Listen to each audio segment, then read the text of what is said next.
So if you're a creator, or really anyone trying to build a community online, you know the drill. The goal is loyalty, right? Connection. Mm. And the frustration isn't that you're not trying, it's that you put in all this work, I mean, immense effort, and the connection, it just feels superficial. Right. You might be admired, sure, but you aren't really followed.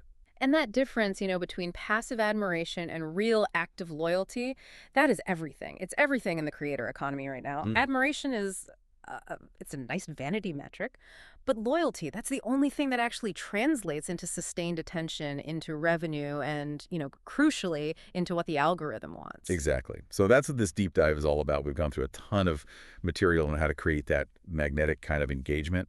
And we're going to give you three really concrete story techniques. No generic advice. No, this is the stuff that can shift your relationship with your audience, like immediately. Yeah. The goal here is to move you from being some distant star to being more of a trusted friend. And we should be really clear about what's at stake. This is not just about, warm, fuzzy feelings. Right. The sources are all focused on boosting actual technical engagement metrics.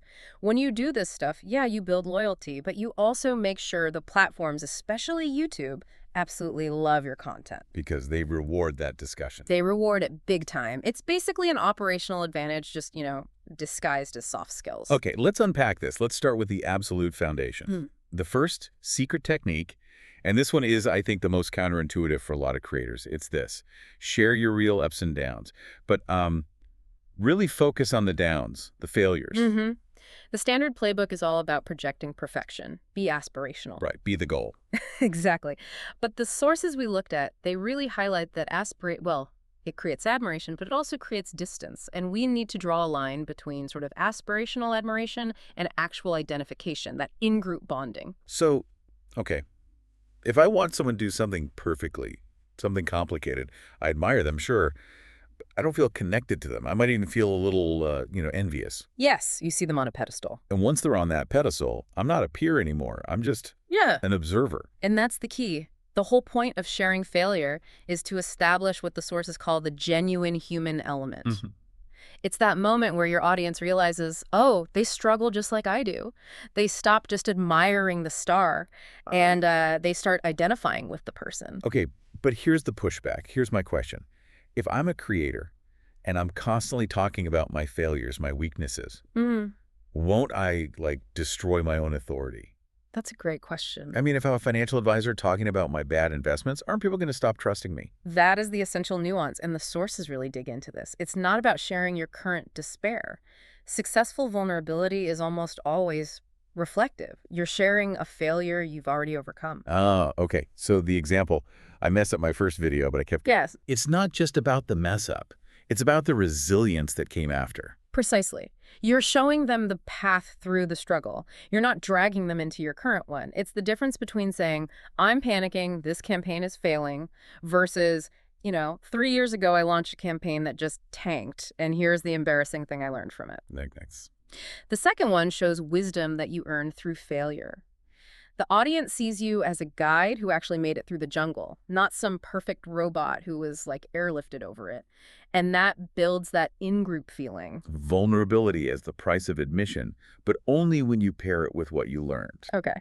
So if that first technique builds the foundation, the idea that we're both human, how do we deepen that bond? We move to the second technique. This one is the catalyst. You have to inject emotion into your story. Right. This is where you move past just the fact of the struggle and into the feeling of the struggle. The sources were really clear on this.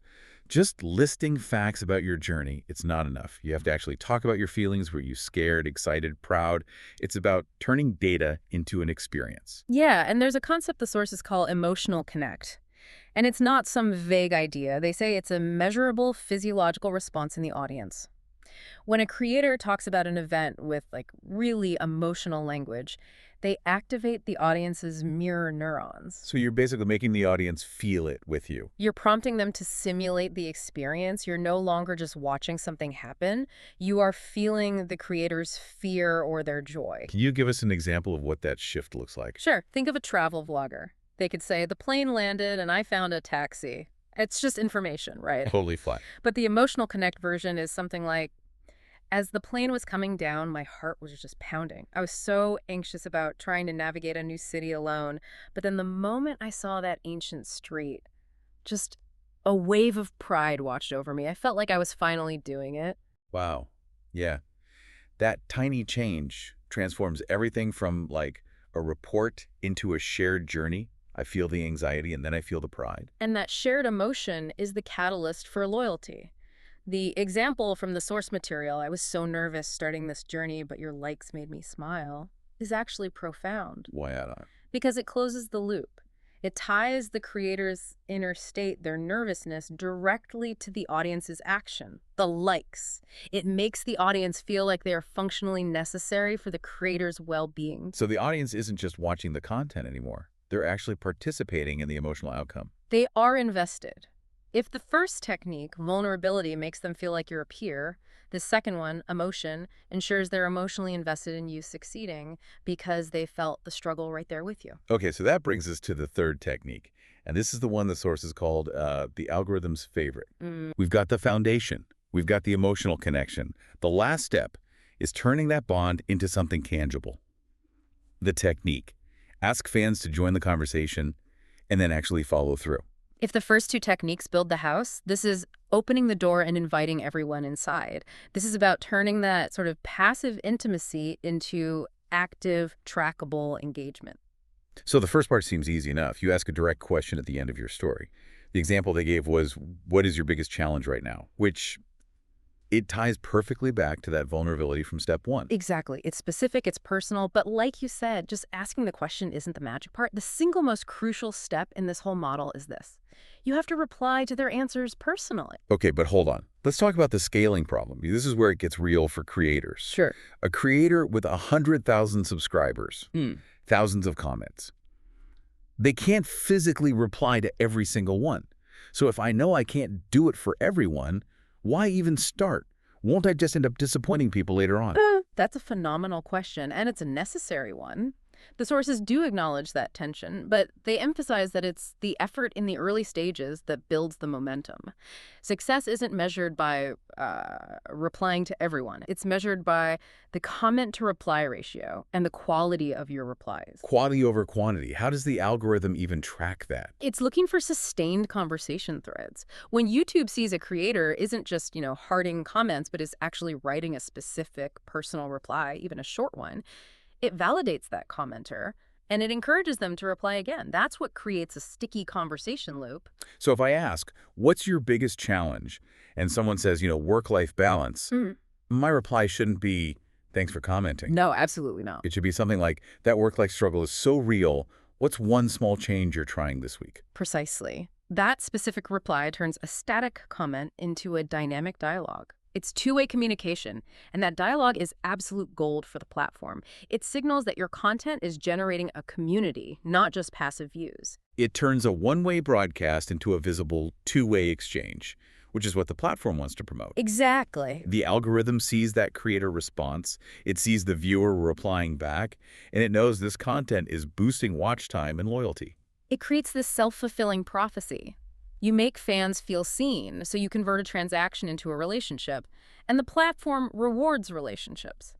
It knows a follower who feels acknowledged is way more likely to watch the next video, comment again, and even defend you. The whole thing is really a structured three-step method for building intimacy online. It is. You start with the foundation sharing ups and downs to be human. You strengthen it with the catalyst, using emotion to create a real connection. And then you activate it with dialogue, asking questions and replying personally to make that conversation visible. This has been incredibly useful. So to recap for everyone, the three techniques to move from being admired to actually being followed are share your ups and downs, inject your real emotions, and ask your fans a question. And then, crucially, reply personally. And the main takeaway is just try one. Just try sharing one reflective failure the next time you post. The source material basically promises you'll see more hearts and more comments right away because you're finally communicating like a friend, not a brand. That idea of building fans by communicating like a friend is so powerful. But it does bring up a final question for me. We started by saying vulnerability builds trust through shared struggle. So if that's the foundation of loyalty, what happens long term? that dynamic has to change once a creator gets, massive, undeniable success. It absolutely does. Once you're dealing with millions of interactions and your life is just fundamentally different from your audiences. How do you keep that intimacy of being a friend when your reality is aspirational all over again? How do you maintain that genuine human element when the gap between you and them becomes immense? Right. That tension, maintaining intimacy while you're scaling success, that's really the next chapter for every single creator out there.